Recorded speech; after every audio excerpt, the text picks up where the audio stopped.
Good morning, dear students. I believe you all are doing fine. So today again we have English reader with us and chapter number 12, Homework I Love You.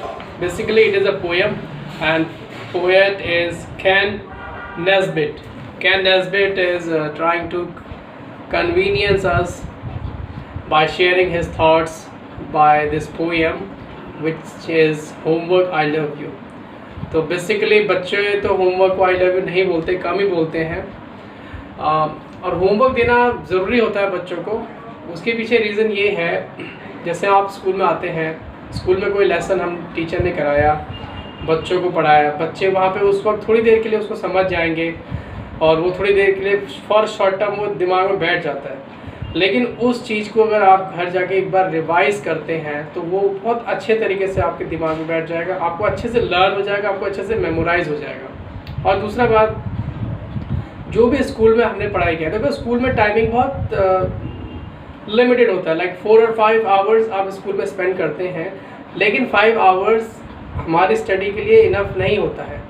5 hours में जो भी school में क्योंकि school में अब बहुत सारे बच्चे होते हैं, सब बच्चों के साथ बैठ के बच्चे पढ़ते हैं, तो कभी कोई क्वेश्चन कोई बच्चा अटेंड करता है।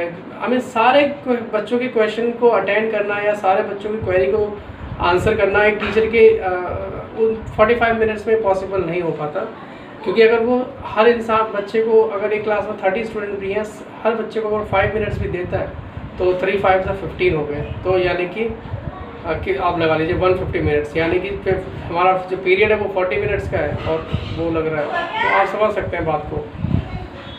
तो जो होमवर्क है वो देना बहुत ज़रूरी होता है बच्चे को, इससे उसका रिवाइज होता है और उसको जो भी स्कूल में कराया है वो उसको याद होता है।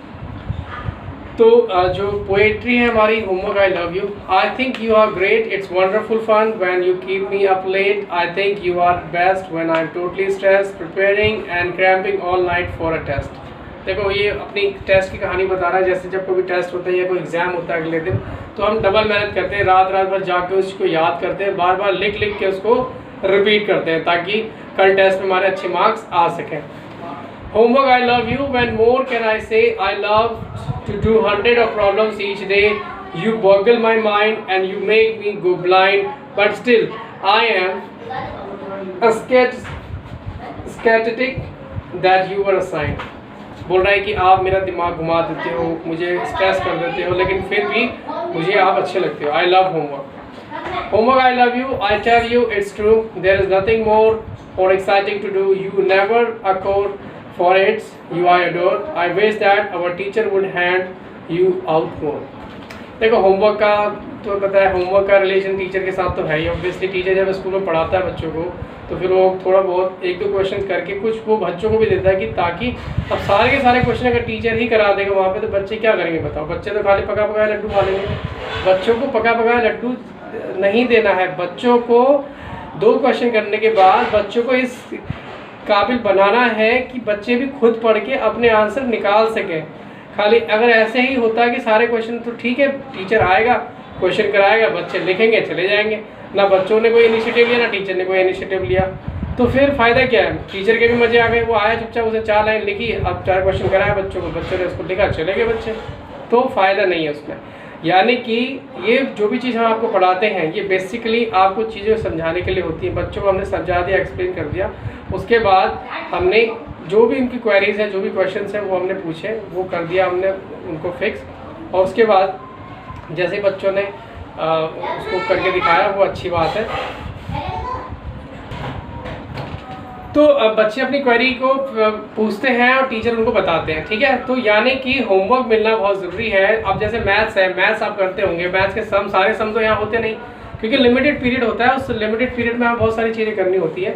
तो जितने भी एग्जाम्पल्स हैं टीचर करा देता है, उसमें से 5-6 करा देता है, फिर 1-2 क्वेश्चन वो घर के लिए भी देता है आपको, ताकि आपको वो चीज़ें घर में एक बार आप खुद करेंगे तो वो अच्छे से मेमोराइज आपको हो जाएगा।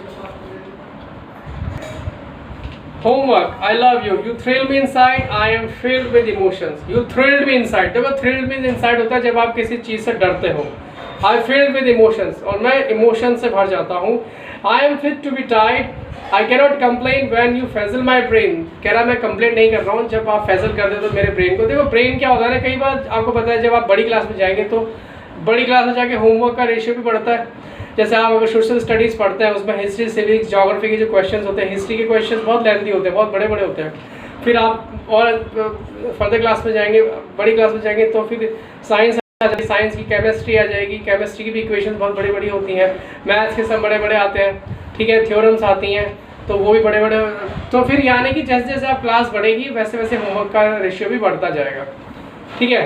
I can not complaint when you frazzle my brain, मैं कंप्लेंट नहीं कर रहा हूँ जब आप मेरे ब्रेन को फेजल कर देते हो। Of course that's because I am completely insane, हाँ क्योंकि इंसेन, आई एम इंसेन। तो यहाँ पे पोएम ने होमवर्क असाइनमेंट को थोड़ा फन की तरह यहाँ पे उसने एक्सप्रेस किया है and says that he love it despite in all troubles it causes. देखो लाइफ में होता क्या है, कुछ चीज़ें हमें अच्छी नहीं लगती लेकिन इसका मतलब ये नहीं है कि वो हमारे लिए अच्छी नहीं है। जैसे हमें पेरेंट्स हमें बोलते हैं बच्चों पढ़ाई करो, कहना मानो बड़ों का, तो हम सोचते हैं यार ये तो पेरेंट्स बोलते रहते हैं, अच्छा नहीं। लेकिन हमारे पेरेंट्स हमको इसलिए समझाते हैं क्योंकि जिस एज पे आज हम हैं वहाँ पे कभी हमारे पेरेंट्स हुआ करते थे। तो यहाँ से लेके वो जो पेरेंट्स वाला जो बीच का जो ये गैप है, जो एज है, जो एक्सपीरियंस है, वो हमारे साथ उसको शेयर करते हैं। इसीलिए वो हमारे लिए थोड़ा सा टेंशन लेते हैं ताकि उनके जो बच्चे हैं वो सही डायरेक्शन में जाएँ और सही चीज़ करें। और हर पेरेंट्स चाहता है उनका बच्चा अच्छा पढ़ाई करे और अच्छा मार्क्स लेके आए और अच्छा आदमी बने लाइफ में, अच्छा सिटीजन बने, और यही टीचर की भी एक्सपेक्टेशन होती है। इसलिए होमवर्क का एक बहुत इंपॉर्टेंट रोल होता है। कभी भी होमवर्क से दिल नहीं चुराना चाहिए और होमवर्क को अच्छे से करना चाहिए और मन लगाए करना चाहिए। हाँ, होमवर्क में कोई चीज़ अगर नहीं आ रही है तो उसको नोट करके अगले दिन अपने टीचर से आप पूछिए, अपने घर में कोई बड़े हैं तो उनसे पूछिए, तो उससे क्या होगा, वो चीज़ आपको और अच्छे से समझ में आ जाएगी। So thank you so much for this nice poem homework, I love you. I believe आज के बाद आप भी अपने होमवर्क को और ज़्यादा लव करने लगे। मुझे मालूम है आप अपने होमवर्क को लव करते हैं, बट आज के बाद और ज़्यादा करने लगेंगे। So that's all for today. Thank you so much for watching this video. You all have a nice day. Will come tomorrow with a new chapter. Till then, bye bye, take care.